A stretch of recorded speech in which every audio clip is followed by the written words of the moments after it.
We are going to do something on Greenland, whether they like it or not. I hope India will back us up in this as well, because we do think that this is in the interest of everybody all over the world. दोस्तों, आज दुनिया जिस मोड़ पर खड़ी है, वहाँ सवाल यह नहीं है कि अगला हमला कहाँ होगा। सवाल यह है कि अगली चिंगारी पूरी दुनिया को किस दिशा में ले जाएगी। वेनेजुएला के ऊपर अमेरिकन एक्शन के बाद अब सीरिया में ओवरनाइट एयर स्ट्राइक्स, ईरान को लेकर बढ़ता खतरा, इजराइल की मैक्सिमम अलर्ट स्थिति, ग्रीनलैंड पर मिलिट्री मूवमेंट की चर्चाएं और इसी बीच यूरोप का अमेरिका के खिलाफ खुलकर खड़ा होना, यह सब मिलकर एक बहुत बड़े जियोपॉलिटिकल शिफ्ट की तरफ इशारा कर रहा है। और इसी टेंशन के बीच 51 ईयर्स बाद अमेरिका के अंदर डूम्सडे प्लेन का दिखना, ये कोई नॉर्मल कोइंसिडेंस नहीं है। आज की यह वीडियो सिर्फ खबरें नहीं सुनाएगी, बल्कि आपको बताएगी कि वर्ल्ड ऑर्डर कैसे साइलेंटली बदल रहा है, नेटो क्यों क्रैक होता दिख रहा है, यूरोप क्यों अमेरिका से दूरी बना रहा है, और आखिर ये डूम्सडे प्लेन असल में किस चीज़ का संकेत देता है। इसलिए वीडियो को अंत तक देखिएगा। सबसे पहले ग्रीनलैंड से शुरू करते हैं, क्योंकि यहीं से ट्रंप की पूरी स्ट्रैटेजी उलझती चली गई। डोनाल्ड ट्रंप लंबे समय से यह दावा करते रहे कि ग्रीनलैंड स्ट्रैटेजिकली इतना इम्पोर्टेंट है कि अमेरिका को उसे अपने कंट्रोल में लेना चाहिए। वजह साफ है, Arctic routes, rare earth minerals, future shipping lanes और मिलिट्री पोजिशनिंग। लेकिन ट्रंप की सबसे बड़ी असम्पशन ये थी कि ग्रीनलैंड के लोग शायद अमेरिका के साथ आना चाहेंगे। यही असम्पशन पूरी तरह गलत साबित हुई। ग्रीनलैंड की ऑलमोस्ट सभी पॉलिटिकल पार्टीज, चाहे उनकी आइडियोलॉजी अलग अलग हो, एक सुर में सामने आई और साफ कहा कि ग्रीनलैंड बिकाऊ नहीं है। ग्रीनलैंड के लोगों ने ओपनली कहा कि वे अमेरिकन सिटीजनशिप नहीं चाहते, वे अपने फ्यूचर का फैसला खुद करेंगे। यह ट्रंप के नैरेटिव के लिए पहला बड़ा झटका था। मामला तब और बिगड़ जब ट्रंप ने यह कहा कि अमेरिका हर ग्रीनलैंड सिटीजन को फाइनेंशियल ऑफर देने को तैयार है। ग्रीनलैंड में इस बयान को आइडेंटिटी और सेल्फ रेस्पेक्ट पर सीधा हमला माना गया। अब यहाँ यूरोप एंट्री करता है। पहले यूरोप साइलेंट था, लेकिन ग्रीनलैंड इश्यू ने यूरोप को मजबूर कर दिया बोलने पर। यूरोपियन यूनियन के सीनियर ऑफिशियल्स ने साफ कहा कि इंटरनेशनल लॉ के खिलाफ किसी भी कदम को एक्सेप्ट नहीं किया जाएगा। फ्रांस, जर्मनी और कई ईयू कंट्रीज ने डेनमार्क और ग्रीनलैंड के सपोर्ट में खुलकर बयान दिए। यह एक डिप्लोमेटिक सिग्नल था कि यूरोप अब ब्लाइंडली अमेरिका के पीछे चलने को तैयार नहीं है। लेकिन असली शौक आया इटली से। इटली की प्राइम मिनिस्टर जॉर्जिया मेलोनी ने ओपनली कहा कि यूरोप को अब सिर्फ अमेरिका की बात सुनकर डिसीजंस नहीं लेने चाहिए।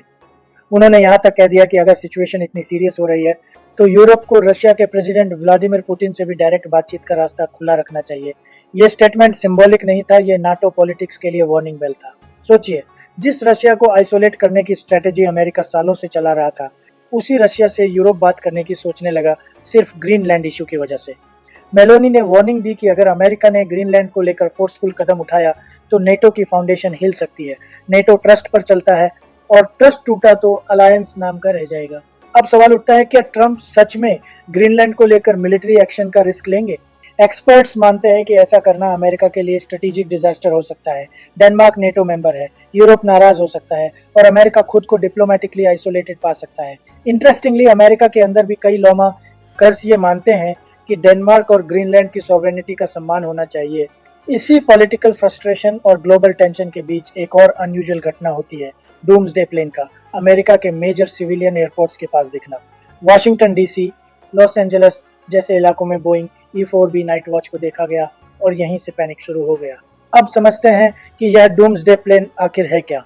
इसका ऑफिशियल नाम बोइंग E-4B नाइट वॉच है।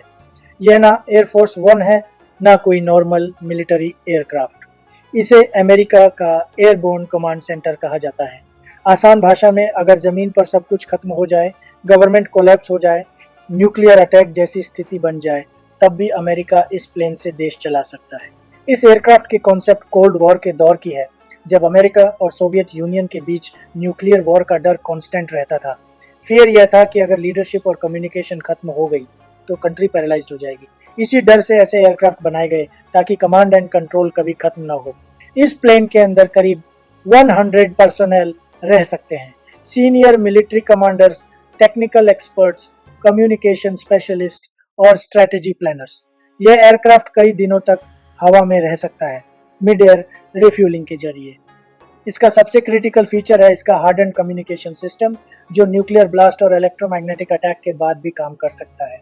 इस प्लेन से अमेरिका सीधे अपने न्यूक्लियर सबमरीन्स, मिसाइल साइलोज और स्ट्रेटेजिक फोर्सेस को कमांड दे सकता है। यही वजह है कि इसे फ्लाइंग पेंटागन भी कहा जाता है।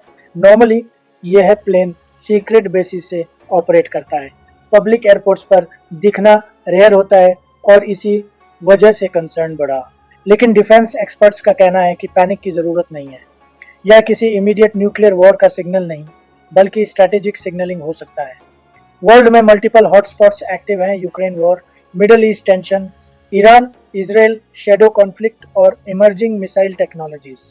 ऐसे माहौल में अमेरिका यह मैसेज देना चाहता है कि उसका कमांड सिस्टम कभी फेल नहीं होगा। मतलब साफ है, यह डर फैलाने की कोशिश नहीं बल्कि डिटरेंस पोस्चर है।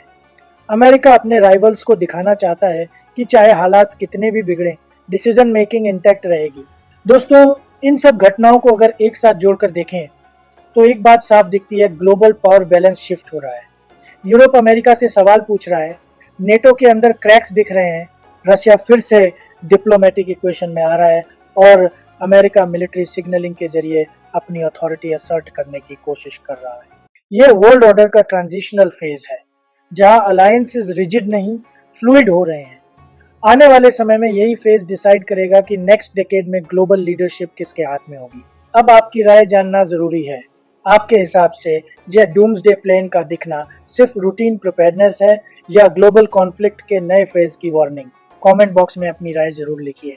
और अगर आप वर्ल्ड अफेयर्स को हेडलाइंस नहीं, हिडन स्ट्रेटेजी के लेंस से समझना चाहते हैं तो चैनल को सब्सक्राइब कीजिए, बेल आइकन दबाइए। धन्यवाद। जय हिंद, जय भारत। मैं रविश कुमार साइनिंग ऑफ।